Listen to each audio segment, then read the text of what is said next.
You're watching CBS News Los Angeles, The Rundown.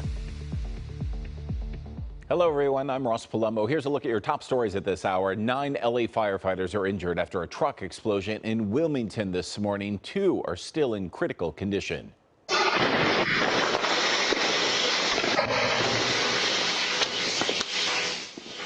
Well, this Ring video right here showing the moment of the blast. That truck was a natural gas vehicle, and one of the tanks just exploded there on Alameda Street. KCAL's Jasmine Veal is live at Harbor UCLA Medical Center in Torrance. And Jasmine, any update on the conditions of those firefighters?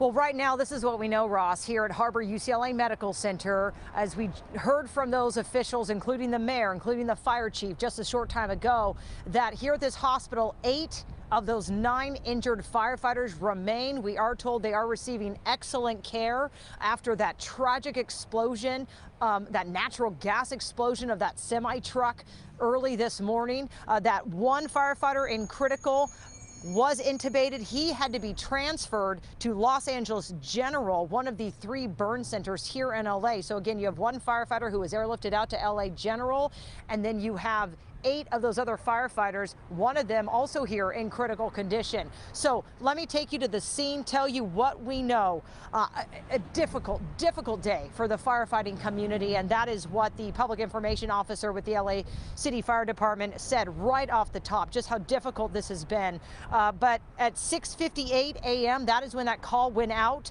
for firefighters to respond to an auto fire. That is what it was listed as in Wilmington, right near Alameda.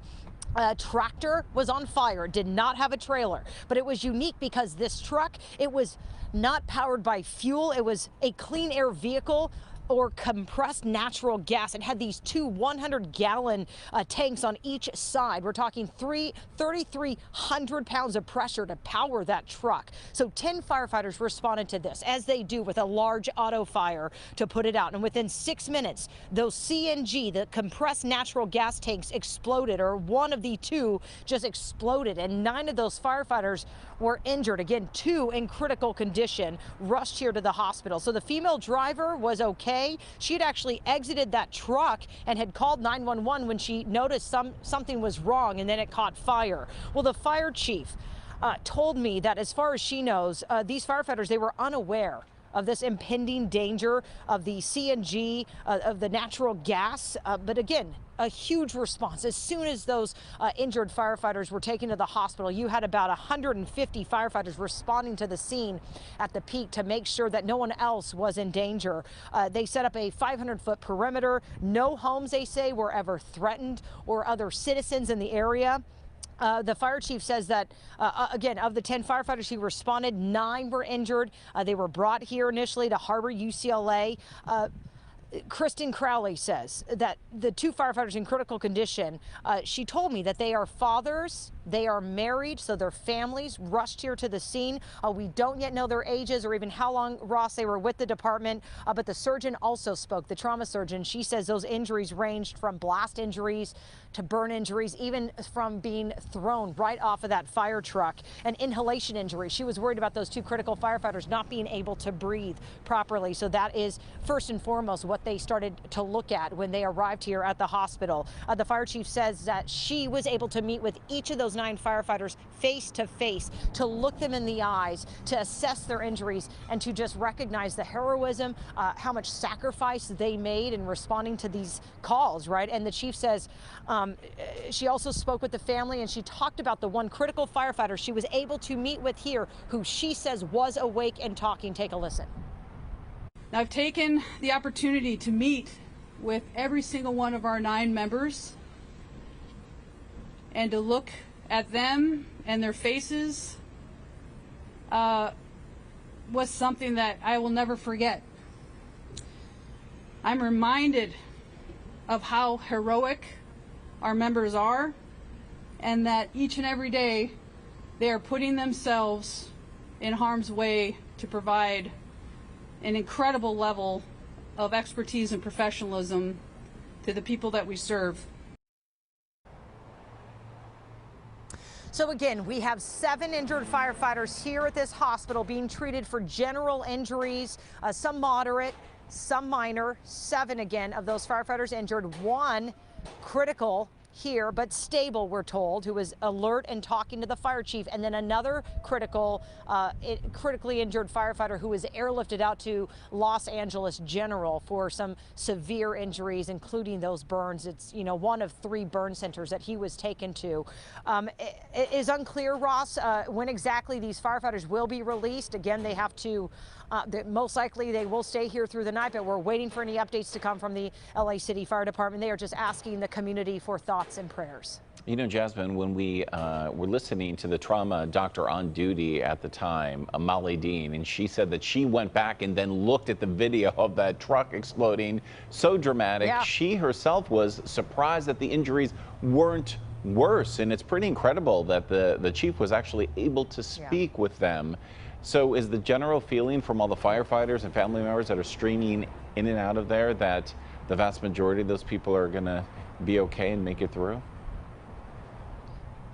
And that's what the surgeon said. Yeah, she was in shock when she saw the strength of that blast, right? But they arrived here. They say that they've received excellent care. And according to that, the surgeon, the trauma surgeon here, she expects them all to do fairly well because they are stabilized, even the one who was airlifted out. So that is the sense I'm getting as well, that they are receiving that treatment and they are very optimistic about the outcome. Well, that is the best news of today so far. Jasmine Veal live at Harbor UCLA in Torrance this afternoon. Thanks. We'll look for you again at 4 o'clock. Well, this just in, a landslide has forced Wayfarers Chapel in Rancho Palos Verdes to close. That chapel, of course, is a popular spot for weddings because of this unique and beautiful architecture and its cliffside location. Well, officials say at the historic landmark that they are devastated and they will issue refunds for those who had reservations in the near future here. No word yet, though, on when this might possibly reopen. We'll keep you updated on that. The city of Los Angeles has opened assistance centers to help those affected by the recent storms.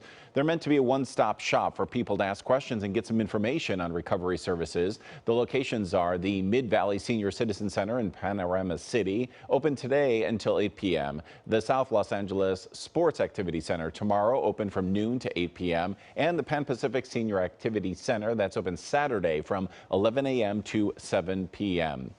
Well, a live look outside right now as we've been for a few days. Well, we got a live look behind Alex Biston there at the Santa Monica Pier. Alex, what a beautiful day. Who could believe that this is all going to change? Absolutely. Absolutely, Ross. And you know what? It is beautiful. I'm going to take a step. I want to show you the beautiful Santa Monica Pier, seeing the blue sky. We are looking at a partly cloudy sky, and here's kind of the takeaway. We are dry today, and we are dry over the next few days, but yes, that is set to change, so really enjoy it while we have it now. We're tracking wet weather that is returning, especially as we head into the second half of the weekend and the start of next week. So the rain looks to stick around, at least the chance for it, at least through the middle of next week. But for today, again, we're going to be dry. Temperatures as we head into this afternoon, 60s. Tomorrow, this is for tomorrow, we introduce 70s into the mix. So it's going to get a little bit warmer as we head into tomorrow afternoon. We're talking low 70s in Chino, Riverside, Hemet, San Bernardino. We've got low 50s in Wrightwood, upper 60s in Malibu. Tomorrow in downtown Los Angeles coming in at a nice, comfortable 71 degrees. Temperatures drop a few degrees as we head towards Saturday, upper 60s. By Sunday, we've got a mostly cloudy sky. The chance for rain is introduced, but I really think the heavier rain is going to arrive Monday and likely into Tuesday. So we're tracking another atmospheric river event. So snow levels are a little bit higher. We'll have periods of heavy rain. We'll have the stronger winds too. I want to walk you through the future cast. This is as we head through the next few days. And you'll see here, we're going to be dry. This goes through Friday. This goes through Saturday. And then it's by Sunday we will start to introduce that chance of rain, but the more steady rain arrives as we head into Monday. And you see these darker greens. This is an indication that we'll see a little bit heavier rain. So periods of heavy rain, that's possible. How much rain could we see? Well, models right now indicating that we could see over the next 7 days anywhere between 1.5 inches to 3 inches of rain. That's for the metro spots or inland communities.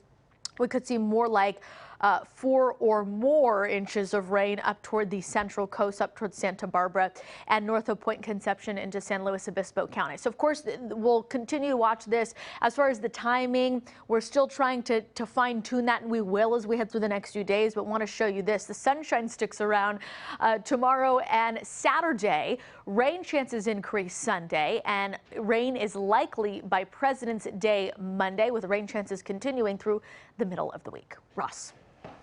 You know what, Alex, I'm just looking at tomorrow's sunshine ahead. Thank you so much. Well, a growing debate in downtown Los Angeles over the Grand Hotel. It's been a place to transition and help with the unhoused, but there are claims it's being destroyed, and some workers are just frustrated. KCAL's Amanda Sarantino on that story for us.